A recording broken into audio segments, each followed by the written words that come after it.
The staff of Silver and Gold Pawn Shop in Las Vegas, Nevada are true professionals. With over 3 generations in the business, they've learned the nuances of the trade, from spotting fake merchandise to undercutting unsuspecting customers. Sometimes they practically scam sellers who have not done their research, and sometimes they fall prey to scams themselves. While the Pawn Stars are pretty consistent, they've made some huge mistakes over the years. Today we're counting down 10 Pawn Stars deals that went wrong.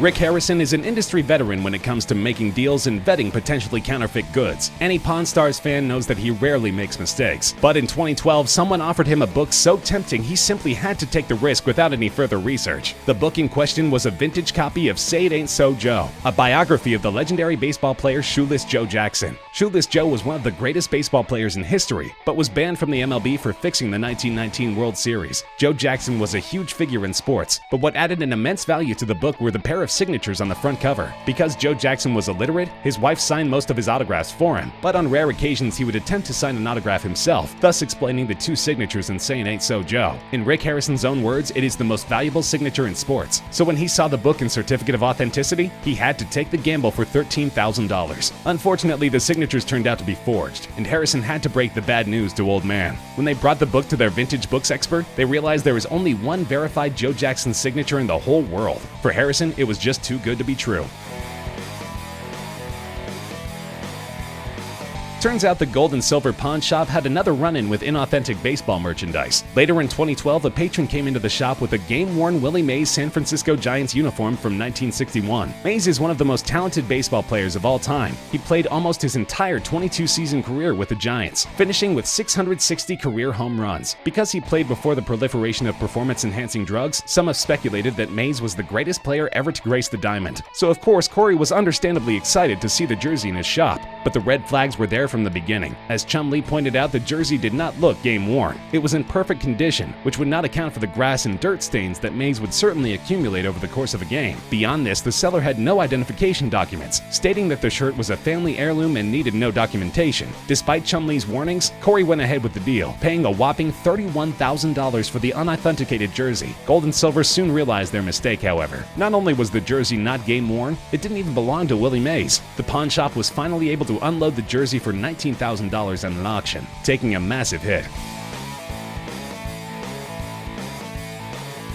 Isaac Newton is one of the most revered scientists in history, a true polymath. He worked as a mathematician, astronomer, theologian, author, and physicist. Most famously, he hypothesized the laws of motion and gravity, which are integral to modern science to this day. Because Newton died in 1927, very few of his possessions exist in good condition. That made it especially miraculous when a seller brought in a 450-year-old book on alchemy that he claimed belonged to Newton. Old Man wasted no time bringing in a rare books expert, who was able to confirm that the book had been in Newton's library. The book expert claimed that the text was worth an astonishing $20,000, but shockingly, the seller settled for Old Man's offer of $7,000. This was a huge mistake on the seller's part. If he had found the right buyer, he likely could have made far more than $20,000. It turns out almost all of Newton's book collection had either been destroyed or is vaulted in Trinity College in Dublin. That means the alchemy book is virtually priceless. This just proves that Old Man is adept at convincing sellers to undervalue their own goods, so the pawn shop can cash in.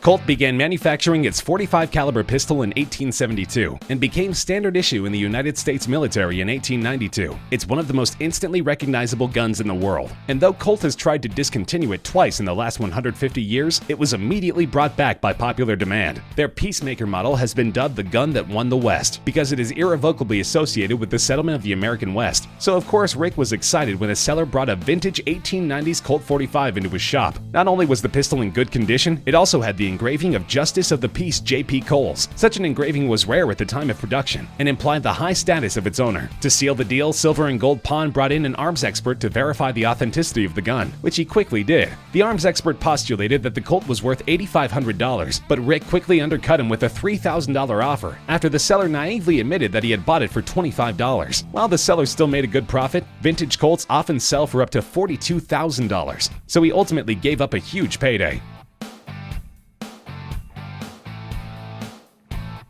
While the staff at Silver and Gold can make some serious mistakes, they're also extremely talented at convincing sellers to part with their items for criminally low prices. But one season 14 episode contains what is probably the most egregious example of the guys knowingly underpaying for an item. When a lawyer came in with a samurai sword, it was immediately clear that he did not know the value of the weapon. He claimed that a client had offered the sword as collateral after he failed to pay his legal fees. Behind the scenes, Rick admitted that he had seen the sword sell for thousands of dollars, but he immediately changed his story when he offered the seller a paltry $800 for the blade. Clearly out of his element, the seller claimed he could jump up and dance when he heard the sword was worth $800, but still managed to round up to $1,500 by the end of negotiations. This was a total ripoff for the seller when he learned that the blade was worth at least $5,000 and maybe up to $15,000 depending on the buyer.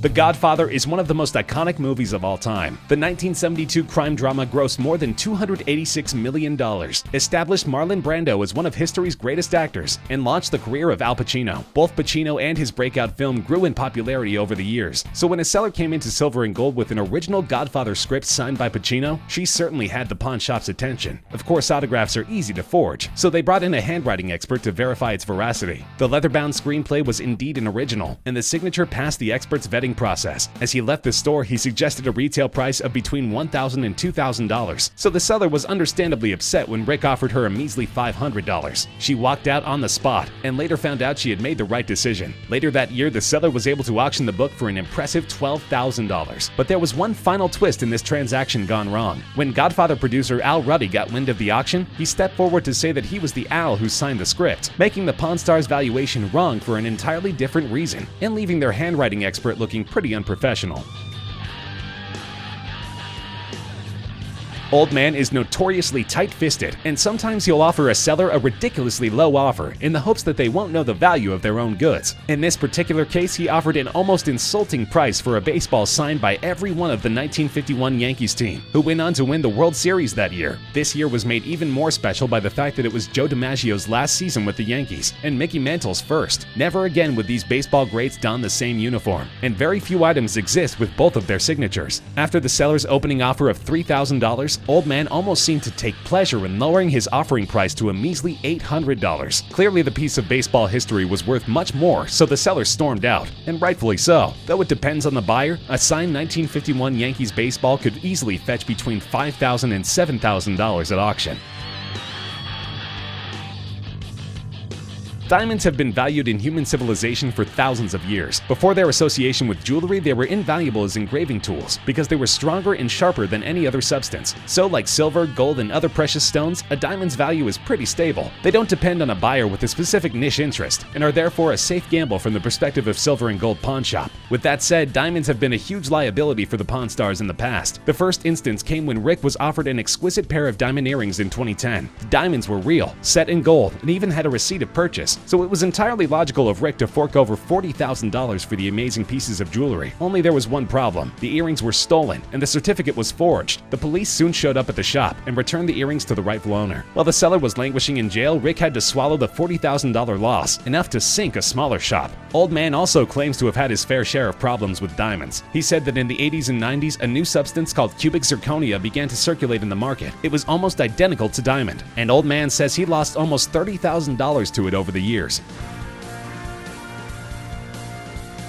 It's easy to assume that there's something in the Harrison bloodline that makes them master salesmen. The pawn shop owners make each transaction look natural and automatic, but Corey Harrison learned the hard way that these skills are earned and not just inherited. He started working in the shop when he was only 18 years old, and while his peers waited tables and made coffee, he learned the art of pawning. Things got off to a rocky start when opportunistic sellers sold him 6 fake Rolexes in a single week. The Swiss luxury watches are some of the most expensive on the market, but when Corey realized his mistake, he had lost more than $4,000 of his family's money. Corey learned quickly from his family how to spot a fake, but not before angering them and nearly losing his job in the family business. Despite his rocky start, Corey has recovered and is now a vital part of the Silver and Gold team.